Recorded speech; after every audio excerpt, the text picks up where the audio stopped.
ज्या भूमीत जन्मला त्या जिजाऊंचे संस्कार घेण्याची आमदार संजय गायकवाड यांना गरज आहे आणि त्या जिजाऊंच्या भूमीत जिजाऊंच्या विचारांची आठवण करून द्यायला आम्ही आलो आहोत, अशी प्रतिक्रिया शिवाजी कोण होता या पुस्तकाचे प्रकाशक प्रशांत आंबी यांच्या पत्नी आरती आंबी यांनी दिली आहे। आमदार संजय गायकवाड यांनी शिवीगाळ करताना प्रशांत आंबी यांच्या पत्नीचा देखील उल्लेख केला होता। त्यामुळे प्रशांत आंबी यांच्यासह त्यांची आई, पत्नी आणि बहीण देखील सामूहिक पुस्तक वाचनासाठी बुलढाणा जिल्ह्यात दाखल झालेत। व्हायरल होते जे जिल्हाधिकाऱ्यांनी दिल्याचं बोललं जाते, त्याच्यामध्ये अशी मागणी केली आहे की गोविंद पानसरे यांच्यावर मरणोत्तर गुन्हा दाखल करण्यात यावा, तुमच्यावर देखील गुन्हा दाखल करण्यात यावा आणि त्यानंतर पुस्तकावर बंदी घालण्यात यावी किंवा पुस्तकाचं शीर्षक बदलण्यात यावं। त्या पत्रासंबंधी मला खूप काही बोलायचं आहे, पण ते मी मोर्चाच्या ठिकाणी बोलेन, कारण की ते बोलत असताना काही खूप सविस्तर मी बोलणार आहे।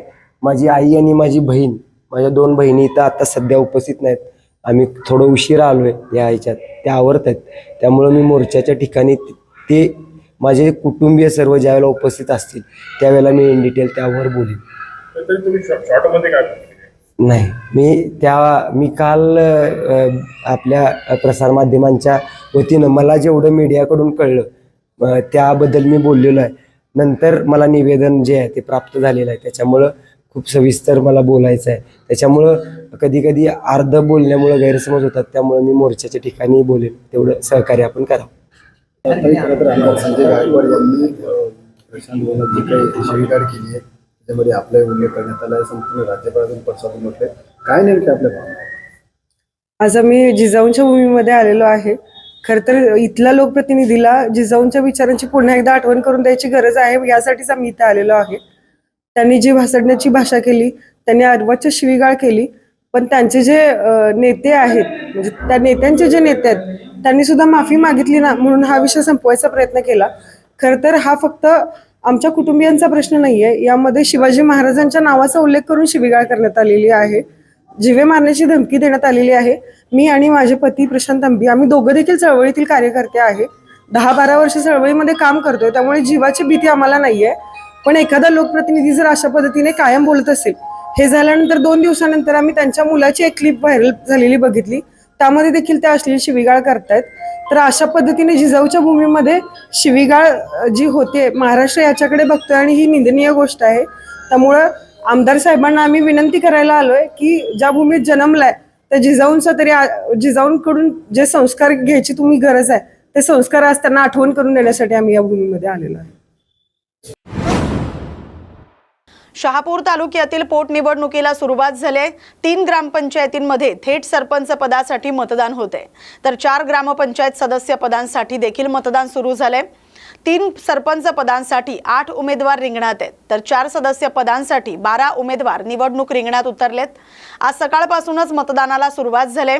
पोटनिवडणूक असल्यानं तुलनेनं कमी प्रतिसाद मिळताना दिसतोय।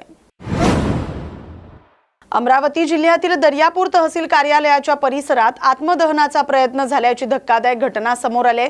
रेती व्यवसाय करणाऱ्या व्यक्तीनं बेकायदेशीर कारवाई झाल्याचा आरोप करत तहसीलदार रवींद्र कानडे यांच्या विरोधात आत्मदहनाचा प्रयत्न केलाय। दर्यापूर तालुक्यातील करतखेडा येथील राजेश वावरे असं संबंधित व्यक्तीचं नाव आहे। त्यांनी अंगावर डिझेल ओतून थेट तहसील कार्यालयात घुसण्याचा प्रयत्न केला, मात्र पोलिसांनी तत्परता दाखवत त्यांना वेळीच अडवले, त्यामुळे मोठा अनर्थ टळलाय। या घटनेनंतर पोलिसांनी राजेश वावरे यांना ताब्यात घेतलंय। या प्रकरणी पुढील तपास सुरू आहे।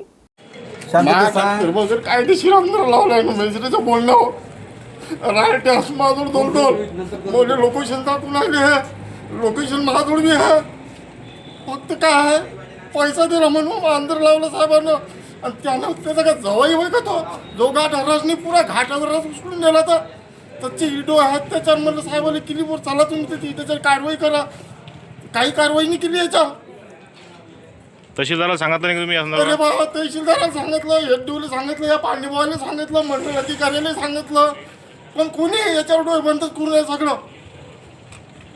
सांगा आता कोणाजवळ आम्हाला तुम्ही अंगावर काय घेतलं? अंगावर अरे काय करावं, माझ्या लेकर बाय काय पोचतील काय येतं सांगायचं, पगार असू येईल, पैसे पाहिजे, खाली फुटायचे सगळं। आम्ही मजूर माणसं जर जिम्मेदारी ट्रॅक्टर चालवतो शील तर आम्हाला बेमानीच्या लगडला, माझा जर गुन्हा असेल तर मला तुम्ही राहणं तिथं, मी त्यातनी मान्य होणं, पण मा गुन्हा नाही, मा कायदेशीर ट्रॅक्टर आहे, रॉयल्टी आहे, पास आहे, वाहतूक करताना तर इडो आहे. मग तुम्हाला काय पाहिजे याच्यावर त्या फक्त त्याच्या बोलण्यावर की बा ह्या मा घाटातून चालला म्हणून मा घाटातून भरला यायनं चौकशी नाही केली, काही नाही केलं. मला मा ट्रॅक्टर आणलं धरलं, मला म्हणे लावून द्या. कोणत्या घाटातला विषय? मी कट्यावरून ट्रॅक्टर भरलेला, माझं रॉयल्टी आहे 2-2.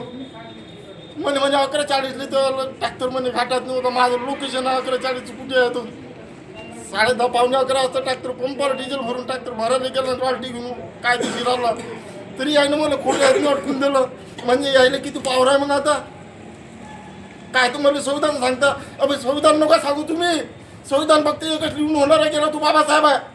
तुम्ही संविधानावर फक्त पैसे खाणार आहे. संविधान तुमचं आलो खपाल पैसे पाहिजे तुम्हाला, त्या तुम्ही संविधान दाखवता मला.